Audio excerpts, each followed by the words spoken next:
நண்பர்களே, இப்ப நீங்க கேட்கவிருப்பது விக்ரமாதித்த கதையின் 24வது பகுதிய. போன பகுதியில வேதாளம் கேட்ட 15வது கேள்விக்கு இப்போ விக்ரமாதித்தன் என்ன பதில சொல்லியிருந்தான்னு பார்க்கலாமா?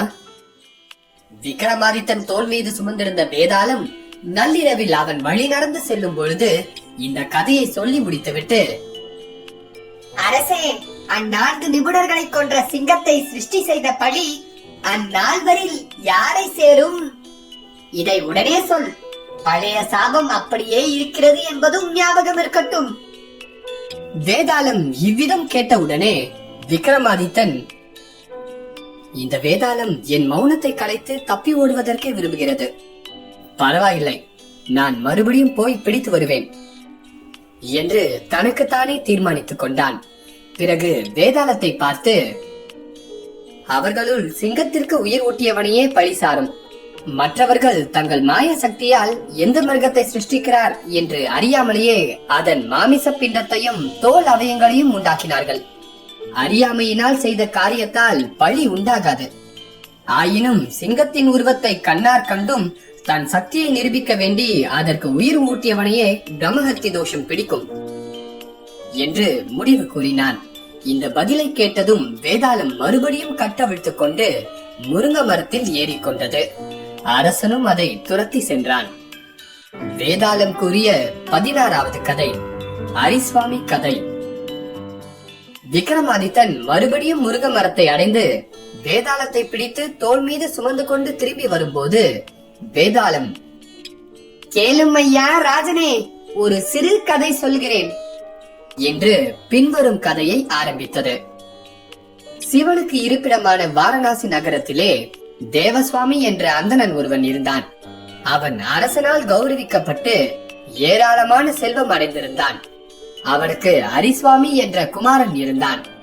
மகனுக்கு லாவண்யவதி என்ற அழகி மனைவியாக விளங்கினாள்.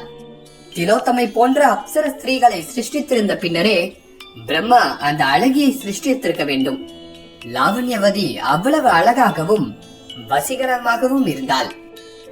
ஒரு நாள் இரவு அரிசுவாமி தன் மனைவியுடன் மாளிகையின் உப்பரிகையிலே படுத்து தூங்கிக் கொண்டிருந்தான். அந்த சமயம் மதனவேகன் என்ற வித்யாதர ராஜகுமாரன் ஒருவன் ஆகாச மார்க்கமாக போய்க் கொண்டிருந்தான். அவன் லாவண்யவதியின் அழகை கண்டு மயங்கி கீழே இறங்கி அவளை தூக்கிக் கொண்டு ஆகாய மார்க்கமாக பறந்து சென்றான். கண் விழித்து பார்த்தபோது அரிசுவாமி தன் பக்கத்தில் லாவண்யவதியை காணாது கவலையுடன் எழுந்தான். என்ன இது? அவள் எங்கே போய்விட்டாள்? என் மீது கோபமா? என் உள்ளத்து உணர்ச்சியை அறிவதற்காக அவள் ஒளித்துக் கொண்டிருக்கிறாளா? அல்லது வேடிக்கை செய்கிறாளா? இவ்விதம் பலவிதமாக எண்ணி அவன் குறுக்கும் நெடுக்கும் நடந்து மாளிகை முழுவதும் தேடினான். தோட்டத்திலும் அவளை தேடினான். எங்கும் அவளை காணவில்லை. இரவு அவன் தூங்கவே இல்லை. அவளை காணாத வருத்தத்தால் மனம் வெந்து அவதிப்பட்டான்.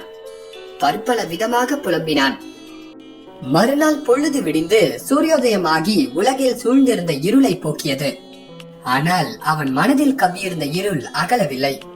பொழுது ஏற ஏற அவன் வருத்தமும் அதிகமாயிற்று. உற்றார் உறவினர் அவனை தேற்றியும் அவன் தன் காதலியின் பிரிவாற்றாது கிடந்து வாடினான். இவ்விடத்தில் அவள் நின்றால், இங்கே அவள் தன்னை அலங்கரித்துக் கொண்டால், இந்த இடத்தில் அவள் தன்னுடன் விளையாடினாள் என்று அவன் வீட்டின் ஒவ்வொரு பகுதியிலும் அலைந்து அழுது ஆற்றினான். அவள் இறந்து போய்விடவில்லை. ஆகவே உன்னை எதற்காக மாய்த்துக் கொள்ள வேண்டும்? நீ உயிருடன் இருந்தால் எப்படியாவது கண்டுபிடித்து விடலாம். ஆகவே தைரியமாக இரு. அவளை தேடி கிளம்பு. ஒருவன் உறுதியுடன் முயற்சித்தால் எந்த காரியமும் வெற்றியடையாமல் போகாது என்று உற்றார் உறவினர் அவனை தேற்றினர். ஆகவே இன்னும் சிறிது காலத்தில் தன்னம்பிக்கையுடன் மனம் தேற்றினான். என்னிடம் உள்ளது முழுமையும் சத்புருஷர்களுக்கு தானம் செய்துவிட்டு தீர்த்த யாத்திரை கிளம்பி எல்லா சேஸ்திரங்களுக்கும் சென்று பாவங்களை போக்குவேன். பாவங்களை கழுவிய பிற்பாடு ஒரு கால் யாத்திரையிலே என் மனைவியை காணக்கூடும் என்று அவன் தனக்குத்தானே முடிவு செய்து கொண்டான். உடனே அவன் எழுந்திருந்து ஸ்நானம் செய்து தன்னுடைய கர்மாக்களை செய்து முடித்தான். மறுநாள் காலையில் ஒரு யக்கியம் செய்து தன் சொத்து முழுவதையும் தானம் செய்து விட்டான். அப்பால் அவன் தன் பிறவியை தவிர வேறு எதையும் உடன் எடுத்துக் கொள்ளாமல் தன் மனைவியை தேடி அலைவதற்காக புண்ணிய சேஸ்திராடனம் செய்ய நாட்டை விட்டு கிளம்பினான். அவ்விதம் அவன் அலைந்து திரிந்து வந்த போது கடுங்கோட்டை வந்தது. வெயில் உக்கிரமாக கொளுத்தியது. காற்று நெருப்பை கக்கி வீசியது. குளம் குட்டைகளின் நீர் வற்றி அடித்தளம் வெடிப்பு கண்டு கிடந்தது. சாலையோரத்து மரங்கள் காய்ந்து கருகி பட்டை வெடித்து இலையில்லாமல் காட்சியளித்தன. பிரிவாற்றாமை, பசி, தாகம், வழிநடையின் அலுப்பு இவற்றால் உருக்குலைந்து மாறி சோறு தண்ணீர் கிடைக்காதா என்று ஏக்கத்துடன் அரிசுவாமி வரும்போது ஓர் ஊரை அடைந்தான். அங்கே பத்மநாபன் என்ற ஒரு அந்தணர் புண்ணிய கர்மா ஒன்றை செய்து பலருக்கு அன்னமிட்டு வந்தார். அவர் வீட்டில் பலர் சாப்பிடுவதை கண்ட அரிசுவாமி அவ்வீட்டின் வாசலை அடைந்து வாசற்படியில் சாய்ந்து ஆடாமல் அசையாமல் நின்று கொண்டிருந்தான். இதை கண்ட பத்மநாபன் மனைவி அவன் மீது இரக்கப்பட்டு, பாவம், பசி பொல்லாதது, யாரைத்தான் அது பணிய வைக்காது? இதோ வாசப்படியில் ஒரு கிரகஸ்தன் தலையை தொங்க போட்டுக் கொண்டு ஆகாரத்திற்காக காத்திருக்கிறான். நீண்ட தூர பிரயாண அலுப்பும் பசி கொடுமையும் அவனை வாட்டி வதைக்கின்றன போலும். இப்படிப்பட்டவனுக்கே அவசியம் உணவு கொடுக்க வேண்டும் என்று தனக்குத்தானே சிந்தித்தாள். உடனே அவள் பால், நெய், சர்க்கரை ஆகியவை சேர்த்து சமைத்திருந்த அன்னத்தை ஒரு பாத்திரம் நிறைய எடுத்து வந்து அவனிடம் கொடுத்து, இதை சாப்பிட்டு பசியாருங்கள் என்றாள். அவனும் பாத்திரத்தை வாங்கிக் கொண்டு குளக்கரையை அடைந்து பக்கத்தில் இருந்த ஒரு ஆலமரத்தடியில் அதை வைத்துவிட்டு குளத்தில் இறங்கி கை கால் முகம் கழுவி கொண்டு வந்தான். இதற்குள் ஒரு பருந்து தன் அலகாலும் கால் நகங்களாலும் எங்கிருந்தோ கருநாகம் ஒன்றை பிடித்து தூக்கி கொண்டு வந்து அந்த மரக்கிளையின் மீது வந்து அமர்ந்தது.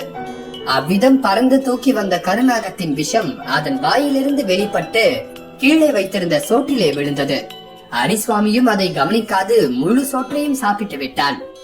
விஷத்தின் வேகம் உடலுள் கலந்து அவதி கொடுக்க ஆரம்பித்தது. விதி ஒருவனுக்கு சதி செய்தால் உலகத்தில் எல்லாமே அவனுக்கு விரோதமாக மாறிவிடும் என்றோ, அதே போல இந்த சோறும் எனக்கு விஷமாக வந்து வாய்த்தது என்று கதறினான். விஷத்தின் கொடுமை பொறுக்க முடியாமல் அவன் தள்ளாடி கொண்டே வந்து அன்னமிட்ட அந்தணன் மனைவியிடம், நீங்கள் கொடுத்த சோறு எனக்கு விஷமாகிவிட்டது. ஆகவே இந்த விஷத்தை போக்க வல்ல மந்திரவாதியையோ விஷ வைத்தியனையோ அழைத்து வாருங்கள். இல்லாவிட்டால் பிரம்மஹத்தி தோஷம் உங்களுக்கு ஏற்படும் என்றான். இதை கேட்ட அம்மாது இவ்விஷயம் என்ன என்பது அறியாமல் திகைத்து நிற்கும் போது அரிசுவாமி தன் கண்களை மூடி உயிரை விட்டான். உடனே அந்தணன் கோபித்து அந்த பழியை தன் மனைவி மீதே சுமத்தினான். நிரபராதியும் உதார குணமும் வாய்ந்த அவளை வீட்டை விட்டே துரத்தி விட்டான். தர்ம காரியம் செய்ய போயும் ஆகாரணமாக தனக்கு பழி கிடைத்ததை எண்ணி மனம் நொந்து அவள் அதற்காக தபசு செய்ய புண்ணிய தீர்த்தத்தை நாடி சென்றாள். அதன் பிறகு பருந்து, பாம்பு, பிராமணனுக்கு சோறு கொடுத்த தம்பதிகள் ஆகிய நால்வருள் யாரை பிரம்மஹத்தி தோஷம் பிடிக்கும் என்பதை பற்றி தர்மராஜாவின் முன்னிலையில் விவாதம் நடந்தது. எனினும் முடிவு ஒன்றும் செய்யப்படவில்லை. இவ்விதம் கதைக்குரிய வேதாளம், ஆகவே தீர விக்ரமாதித்த மன்னா, அந்த பிரம்மஹத்தி தோஷமும் அரிசுவாமி உயிர் நீத்த பழிக்குற்றமும் யாரை சாரும் என்பதை நீர் சொல்லும். இல்லாவிட்டால் பழைய சாபம் உம்மை பிடிக்கும் என்றது. நண்பர்களே, இப்போ நீங்க தான் சொல்லணும், அரிசுவாமியை கொன்ன பாவம் யார போய் சேரும்? பாம்பையா, இல்ல பருந்தையா, இல்ல அரிசுவாமிக்கு சோறு வைத்த அந்த தம்பதிகளையா? பதில் தெரிஞ்சா சொல்லுங்க. விக்ரமாதித்தனோட பதில நான் அடுத்த பகுதியில சொல்றேன்.